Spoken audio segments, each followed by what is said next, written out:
अस्सलाम वालेकुम, welcome to kitchen with सना। आज मैं आपके साथ शेयर कर रही हूँ होममेड टिक्का मसाला कैसे बनाया जाता है। तो टिक्का मसाला बनाने के लिए मैंने लिया है ज़ीरा 2 टेबलस्पून, साबुत धनिया 2 टेबलस्पून, पेपरिका पाउडर 1 टेबलस्पून, लाल मिर्च powder 1 tablespoon, black pepper powder half tea spoon, हल्दी 1/4 टीस्पून और काला नमक जिसको लाहौरी नमक भी कहा जाता है हाफ़ टी स्पून। छोटी इलायची ली है मैंने 5 अदद, लौंग 2 अदद, बड़ी इलायची 2 अदद, दालचीनी का टुकड़ा 1 अदद। अब हम ये जो साबुत चीज़ें हैं इनको पीस लेंगे। ज़ीरा, धनिया, छोटी इलायची, बड़ी इलायची, दालचीनी और लौंग,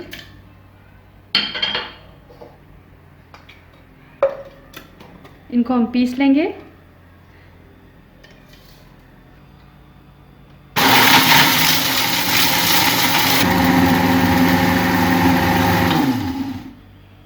इनको मैंने अच्छी तरह से पीस लिया है।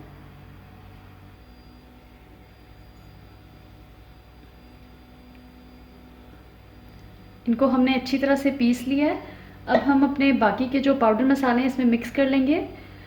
लेकिन इससे पहले मेरी आपसे रिक्वेस्ट है कि अगर अभी तक आपने मेरे चैनल को सब्सक्राइब नहीं किया तो प्लीज़ मेरे चैनल को सब्सक्राइब कीजिए और बेल आइकन को प्रेस कीजिए ताकि मेरी हर आने वाली नई वीडियो सबसे पहले आप तक पहुंचे। अब इसमें जाएगा पेपरिका पाउडर, हल्दी और काला नमक,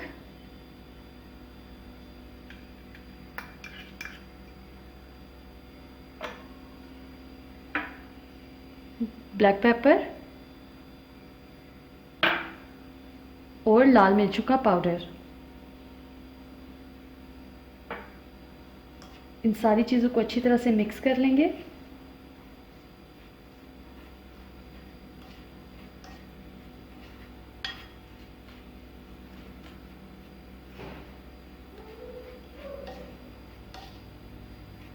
ये अच्छी तरह से मिक्स हो चुका है, बहुत ही प्यारी खुशबू आ रही है इसमें से।